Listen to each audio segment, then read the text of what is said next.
အားလုံးပဲမင်္ဂလာပါဖုတ်ဘောပီတီရှန်နေကနေပြန်လဲကြိုဆိုလိုက်ပါတယ်ဒီနေ့မှလည်းချန်ပီယံလိ၄ပွဲရှိပါတယ်မနေ့ကတော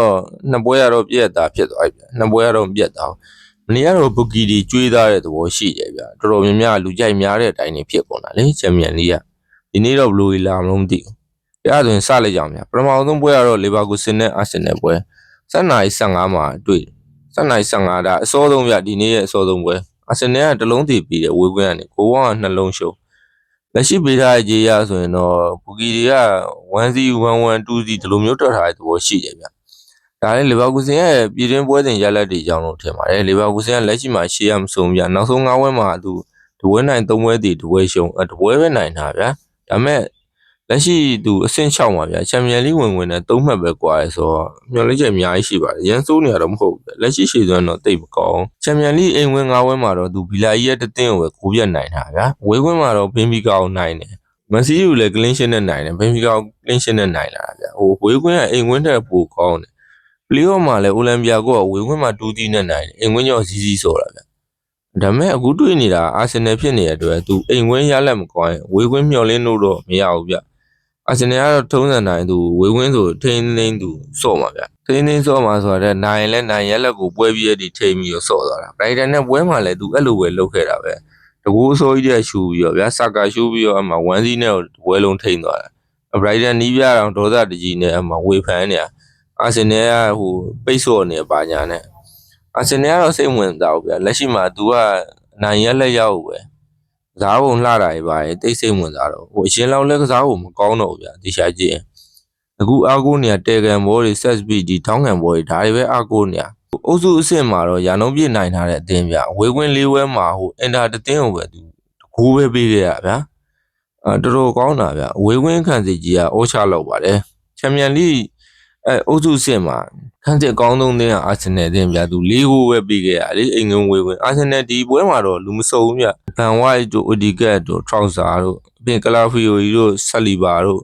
့ဒီကစားသမားတွေဗျာဒီကစားသမားတွေနားနေဒီတော့သူတိုက်စစ်ကောခန်းစစ်ကောအားလဲနိုင်တယ်ဗျာလီဗာပူးဆင်လည်းအတူတူပဲဗျာလူနာ9ယောက်ရှိတယ်ဒါကြောင့်တိတ်တော့မထူဒါပေမဲ့အာဆင်နယ်ကဒီကစားသမားတွေဆိုပုံပြက်နိုင်တယ်ဗျာဒီပွဲမှာလီဗာပူးဆင်နေနဲ့ပိတ်စော်လဲကြိုးမရှိဘူးဗျာအိမ်ဝင်းမှာဂိုးသွင်းနိုင်မှုတော့ကြိုးစားရမှာအိမ်ဝင်းမှာသူပိတ်စော်ပြီးဇီးဇီးဖြစ်သွားလဲဝေးဝင်းမှာမျောလင်းချက်မရှိပါဘူးဇီးဇီးတော့ဆော့နိုင်အောင်မဟုတ်ရှုံးပါပဲအဲဒါကြောင့်မို့ဒီဘက်မှာလီဗာပူးဆင်အားထုတ်မယ်လို့တော့ထင်တယ်ဗျာကျွန်တော်ဒီဘက်မှာလီဗာပူးဆင်ကိုပဲကြိုက်ပါတယ်လီဗာပူးဆင်တီလောက်တော့မျှော်လို့ပါအာဆင်နယ်နိုင်လဲကိုမပြတ်လောက်ဘူးထင်ပါတယ်ပြီးတော့ဒီပွဲကနှစ်ဖက်ဂိုးသွင်းသွားနိုင်တယ်ဗျာဒီပွဲက PTDSဖြစ်နိုင်တယ်ဒါကြောင့်မလို့ဒီပွဲဂိုးပေါ်ကြိုက်ပါတယ်ကျွန်တော်ဒီနေ့ဒီပွဲကောင်းရောင်းပွဲထွက်မှာဖြစ်ပါတယ်စိတ်ဝင်စားသူများ comment မှာကျွန်တော်ဖုန်းနံပါတ်ချပေးထားပါတယ် BIM ဖုန်းနံပါတ် Telegram မှာလည်း BIM ဖုန်းနံပါတ်ချပေးထားပါတယ်ကျွန်တော်ဒီည Telegram မှာလည်းလက်ဆောင်ပွဲတင်ပေးမှာပါအားလုံးကျေးဇူးတင်ပါတယ်ကြရဆိုနောက်တစ်ပွဲစလိုက်ရအောင်နောက်ထပ်တစ်ပွဲကတော့ Bodo Clint နဲ့ Sporting ပွဲဒါကတော့2နာရီခွဲမှာဆုံးပါဗျတဲကြီးပေးထားတယ်ဘိုးကတော့ 3D တဲ့ရှယ်ကောင်းနေနဲ့တင်ဗျပြောရရင်တော့အမှန်ဆို Bodo Clint ကတော့နေနဲ့သူlevel 20 30ဒီလောက်တော့ပေးသင့်တယ်ဗျဘာလို့တဲကြီးလာပေးထားမသိနားနေတော့ပေးမယ်နဲ့တူတယ်ဗျဝေးသေးလို့နေမှာသူစွမ်းဆောင်လာတာအတမန်မဟုတ်ဘူးဗျဆရာကြီးတွေကိုသူစက်တိုက်နိုင်လာတာဟိုမန်စီဂျီတို့အက်တလက်တီကိုမတ်ထရစ်တို့အင်တာတို့ဒါထိတ်တန်းသင်းနေဗျသူကလက်ရှိမှာလူနာလည်းမရှိပွဲလည်းမပန်းဘူးဗျစပိုးတင်းကလည်း12ပွဲဆက်ကိုရှုံးပွဲမရှိကစားထားတယ်ဗျလိုက်ကြည့်တော့10ပွဲတောင်နိုင်တာ2ပွဲသေးဟို6ရက်နေ့ကတော့ပေါ်တူဂီလိမှာဘရာဂါနဲ့ဝေကွင်းသူတူတီကစားလာတယ်နည်းနည်းတော့ပန်းမယ်ထင်တယ်ဗျဘရာဂါနဲ့ဝေကွင်းဆော့ရဆို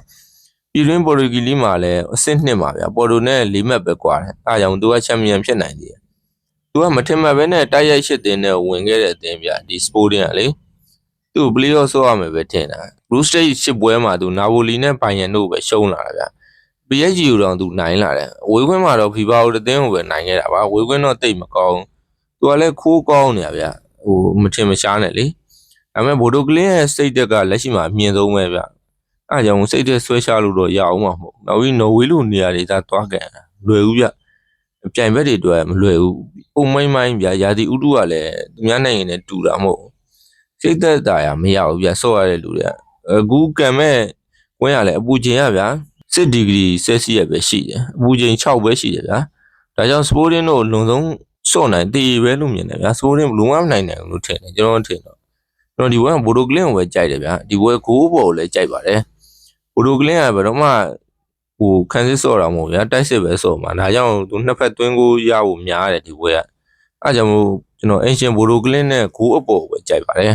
ယုံကြည်စိတ်ချပြီးဓာတ်ရိုက်လိုက်စော့လို့ရတဲ့နေရာမှာအကောင့်ဖွင့်နေတဲ့ညီကိုများဘိုင်ဘာနံပါတ်အပေါင်း95998988666မှာတွဲရောက်ဆောင်တဲ့မိတ်မြတ်နိုင်ပါတယ်တရားရဂိုင်တော့ပို့လဲပေးနေပါတယ်နောက်တစ်ဝဲကတော့ PSG နဲ့ Chelsea ပွဲဗျဟို2နာရီခွဲမှာစော့မှာ PSG ကဟို level ရှုံးပေးတယ်ဂိုးပေါင်းတော့3လုံးတည်PSG တို့ကတော့ကြေးနဲ့ပြော့နေဗျဒါလည်းလက်ရှိ PSG ရှေ့တန်းကြောင်းလို့ထင်ပါတယ် PSG ကလောဆယ်နဲ့တိတ်မဆုံးလပါကြဖြစ်ဒီနေ့တင်း head to head မှာတော့သူမသားကူမသားပဲဗျနောက်ဆုံးချိန်ဖြစ်တဲ့ဟို Clash World Cup မှာတော့ Chelsea တို့ 3-0 နဲ့နိုင်ပြီးတော့ပိုဆွဲခဲ့တာလေကိုပြက်နဲ့ကိုနိုင်ခဲ့တာအမေအပွဲမှာ PSG တို့တကယ်စော့ခဲ့ရလာတော့တန်နေရတော့ရှိကြဗျဘာလို့လဲဆိုတော့ဟိုလုံးကအဲလုံးကလေ PSG ကြီးဖြစ်နေတာဒါကြောင့်မလို့တန်နေရရှိရလို့ပြောပါPSG ကလက်ရှိမှာလဲစီးပွားရေးလုပ်နေဗျဟိုချန်ပီယံလိရပြီးတဲ့ထမင်းသားလက်မှတ်ရသွားတဲ့အတိုင်းဖြစ်နေသူကပေါ်ပူလာဖြစ်လာတာလူရှင်အကြီးလာရတယ်ဒါကြီးကိုကောင်းကောင်းသုံးချတယ်ဗျလက်ရှိမှာချဲစီကတော့အတင်းယူနေတွေ့ရင်ဒုက္ခပေးတယ်ဆိုပြီးတော့သူလည်းအဲ့လိုမျိုးဖြစ်တတ်ပါတယ်အဲ့လိုလည်းနာမည်ကြီးရဗျအတင်းယူနေတွေ့ရင်ချဲစီဒုက္ခပေးရဆိုဒီဝဲမှာလည်းကိုရလာပြန်ပါလာဖို့များတယ်ဗျဒါကြောင့်မလို့ခံစစ်တော့ပိုကောင်းတော့မှာပါဒါမဲ့ဒီကစားသမားရဟိုကစားပုံကျန်းတယ်ဗျကိုရလာပါဝင်ဟိုချဲစီကစားသမားရလ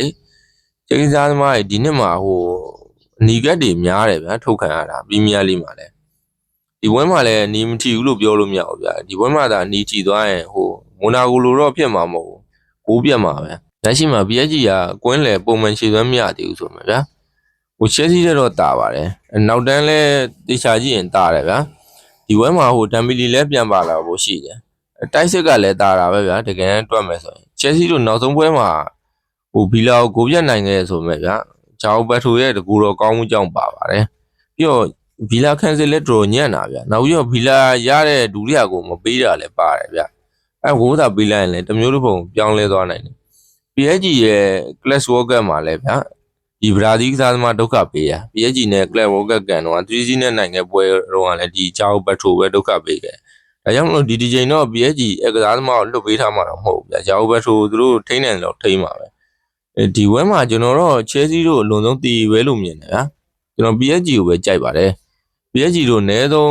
2ဂိုးလောက်တော့ရမယ်လို့ထင်တယ်ဗျာဒါကြောင့်ဒီပွဲမှာဂိုးပေါ်လည်းကြိုက်တယ်3လုံးလောက်တော့ဖြစ်မှာပဲဗျာနောက်တစ်ပွဲကတော့ဆရာကြီးနှစ်ပါးဖြစ်တဲ့ Man City နဲ့ Real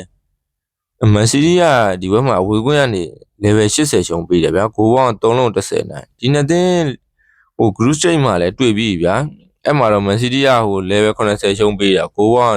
3လုံး40ရှုံးအဲ့တော့ကလည်း Man City ဝေခွင့်ပဲဗျာသူ2-1နဲ့နိုင်ထားတယ်ဒီချိန်လဲကြည့်ရခက်ဆင်တယ်ပဲဗျာအခုလဲဝေခွင့်ပဲဒီနှစ်တင်းကရေစက်စုံတယ်ဗျာနှစ်တိုင်းတွေ့နေ